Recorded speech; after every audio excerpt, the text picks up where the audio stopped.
The morning began quietly. Mom was making breakfast. Bluey and Bingo played in their room.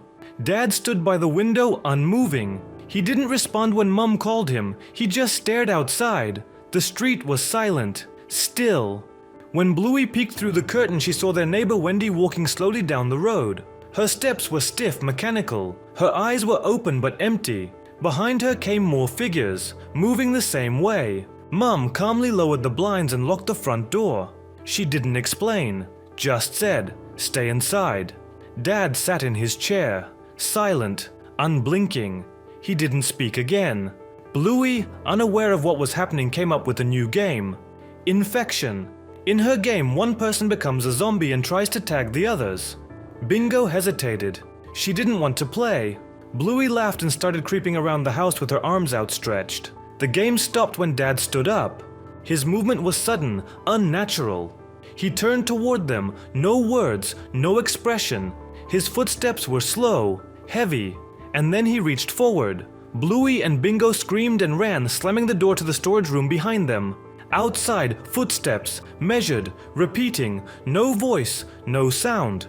They waited. Time passed. They couldn't tell how long. The air was heavy, still. Bluey found an old flashlight. She remembered a game where zombies were afraid of light. Together they opened the door and stepped out. The house was gray, quiet. Dad stood in the hallway with his back to them, motionless. Bluey turned on the flashlight. The beam hit his shoulders. He jerked. He blinked, then slowly turned around. There was confusion in his eyes. He whispered, "Where am I?" He didn't remember anything. He looked tired. That's when Mum came in. She stepped inside quietly, calmly. Her voice was soft, her face was neutral, but something in her eyes felt off. "Everything's okay," she said. "Let's go sit in the lounge." Dad didn't move, he just stared at her. From the window they could see more shapes moving down the street. Dozens, maybe more. Bingo took Mum's paw. Bluey looked at Dad. He was frozen in place. Silence, then a faint sound. A soft thump. The storage room door, the one they had just come from. It moved. The screen slowly fades to black. The last sound, a single careful step. Then nothing. The room with the clock. The episode begins at the end of the school day. Bluey, Bingo, Coco, Mackenzie, and Snickers are playing in the schoolyard. The air feels strangely quiet, as if all sounds are muffled. No teachers are in sight. Mackenzie suggests a game of hide and seek. The others eagerly agree. He starts counting out loud, monotone, slow. Bluey runs off alone. Inside the school building, she notices an unfamiliar wooden door down a side hallway, similar to other classroom doors but with a dull brass handle. It wasn't there before. The door is open. Bluey enters. The room is empty. Wooden floor, bare walls. In the center stands an old pendulum clock, black, carved from dark wood. The hands move backward. On the walls hang old photographs. In one, Bingo sits on a swing, her face slightly blurred. In another, Chili stands in the kitchen, eyes closed. In the third, Bluey stands at a window, but behind her there's only darkness, as if the window looks into nothing. From the corner, a soft, even ticking sound. The pendulum swings. Bluey sits down on the floor. She hears footsteps beyond the door, but they don't get closer. They only pace back and forth like someone searching but not daring to come in. She steps out. The schoolyard is empty. Coco stands near a tree, staring off. Snickers sits, unmoving. Mackenzie is on a bench. He's watching her. Slowly he turns his head. He says nothing. Bluey walks up to him. He silently points over her shoulder. She turns. It's the same school door she just came through. In the glass, her reflection, but it doesn't mimic her movements. Bluey heads home. The sky darkens quickly. Chili greets her as if nothing happened. Bandit washes dishes. Bingo is drawing. On her paper, a clock. No numbers. Everyone speaks normal phrases, but their tone is wrong, rehearsed, uncertain. As if they're unsure what they're supposed to say. Bluey goes to bed. She looks at her bedside table. The same clock sits there. She doesn't remember bringing it home. In the middle of the night, she wakes up. From the hallway. Tick, tick, tick. She walks down the corridor. The floor beneath her feet sounds dull, heavy. The lights don't turn on. At the end of the hallway, another door. It opens by itself. inside the same room. But now the clock is taller, almost as big as Bluey. There are more photographs. In one, the whole family is at the table, but all looking in different directions. The windows behind them are black. In another, Mackenzie stands by the school wall. His face is gone. Only a shape remains. Final shot, the clock. Its hands still move backward. The pendulum hums louder than before. Everything holds still. Black screen. No credits. No music. The morning at the Gila house began with an unusual silence. Bluey woke up to find Bandit and Chili not playing as usual, but sitting on the couch, staring blankly ahead. Their eyes were slightly open, but they lacked their usual playful spark, and their smiles seemed unnaturally wide, frozen. A faint, unfamiliar, sickly sweet scent like something old and damp emanated from them. When Bluey tried to approach Bandit, he let out a low, raspy chuckle that wasn't like his usual laugh. It was a hollow, repetitive sound that carried no joy. Chili also giggled softly, her laughter just as eerie, contagious, and chilling. Bluey and Bingo watched their parents with growing unease. They tried to draw them into a game, but Bandit and Chili merely raised their paws slowly, attempting to hug the children, but their touches were cold and limp. Their gazes remained fixed on something distant beyond the room. Soon, Bluey and Bingo began to notice the same thing happening outside. Neighbors passing by the house also wore those frozen smiles, their laughter quiet and constant, their eyes lifeless. They moved slowly but purposefully, as if driven by some shared incomprehensible objective. The entire neighborhood was sinking into an ominous laughing silence. Houses stood open, and within, silhouettes flickered, emitting the same soft, raspy chuckles. The virus didn't make them aggressive in the usual sense. It stripped them of their individuality, leaving only this empty, infectious joy. By evening, Bandit and Chili rose from the couch. Their movements became slightly quicker but remained jerky. They slowly reached for Bluey and Bingo, their frozen smiles stretching even wider, revealing teeth that seemed too sharp. That same strange, sickly sweet scent wafted from them. Their laughter filled the room surrounding the children. It was insistent, demanding, urging them to join. Bluey and Bingo desperately tried to escape, but the doors were locked. And from every crack, that quiet, hollow laughter seemed to emanate. The final shots of the episode show Bandit and Chili slowly enveloping the children in their paws, and the screen began to flicker. The last desperate attempts of Bluey and Bingo to scream were heard, and then their voices too transformed into those quiet, raspy, repetitive chuckles. The episode abruptly cuts to a close-up of 4 pairs of eyes, now all utterly lifeless and black, but their mouths stretched into identical, eerie, frozen smiles. The final chuckle echoes into the void.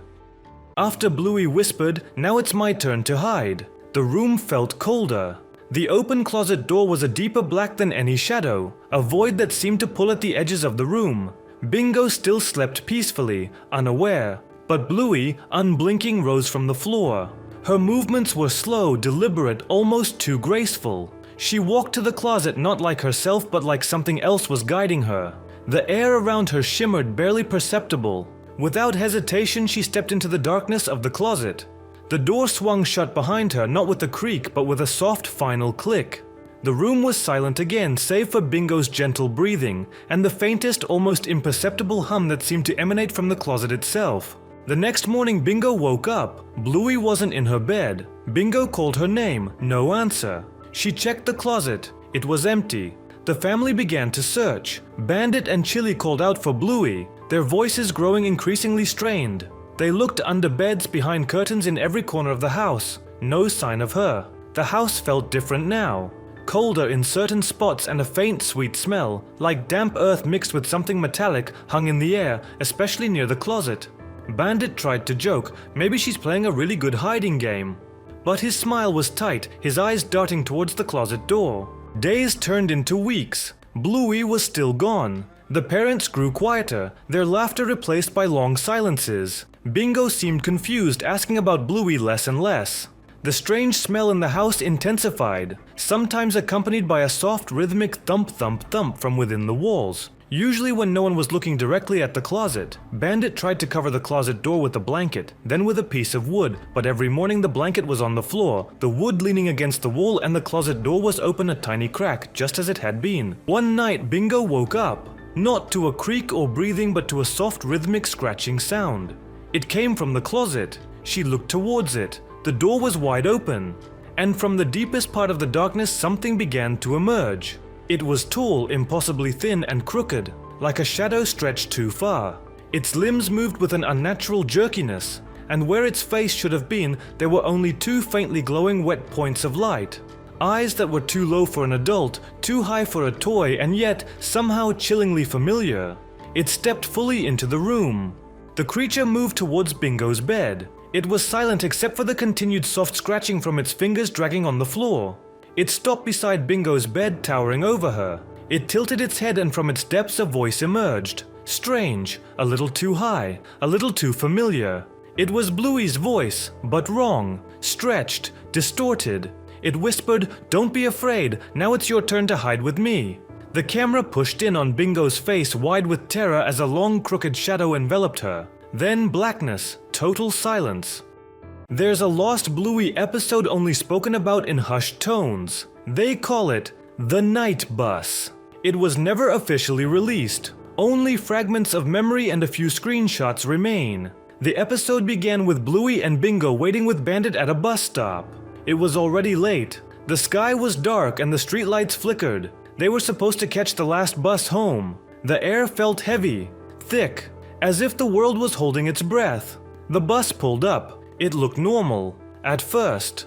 Bluey and Bingo climbed aboard, waving at the driver, but he didn't wave back. He didn't even move. His face was hidden under the brim of his cap. Bandit sat with them for a few minutes, then smiled and said, "I'll see you two at home." He stepped off the bus. The doors hissed closed, and the bus pulled away. Bluey and Bingo looked out the window, but the streets didn't look right. Buildings were twisted, street signs blurred. People on the sidewalks didn't move, they just stood, staring. The further the bus went, the darker it became. Inside the bus, the other passengers were silent, staring forward, their faces wrong, smudged, like old paintings left in the rain. Bluey squeezed Bingo's paw. "I want to go home," she whispered. The bus didn't stop. It just kept driving. Faster now. The lights outside grew dimmer, and the shadows inside the bus grew longer, stretching, reaching. One figure stood up, slowly. Its arms were too long, its face an empty gaping hole. It began walking toward them, step by step. Bingo cried. Bluey shouted, "Stop the bus!" No one moved. Not the driver, not the passengers. The thing came closer, its hollow face just inches away. And then, the bus jolted to a stop. Bluey grabbed Bingo's paw and ran. They pushed past the silent passengers, fell out into the street. The town was wrong, silent. The buildings loomed at odd angles. The sky was a deep, choking black. No stars, no moon. Only the faint sound of footsteps. Many footsteps, approaching from all sides. They ran, down alleys, around corners. But the city twisted endlessly. No way out. The episode ended with Bluey and Bingo standing under a broken streetlight. Alone, shivering, listening to the footsteps growing louder, closer. The screen slowly faded to black. No credits, no music. Only the sound of a bus engine idling in the darkness.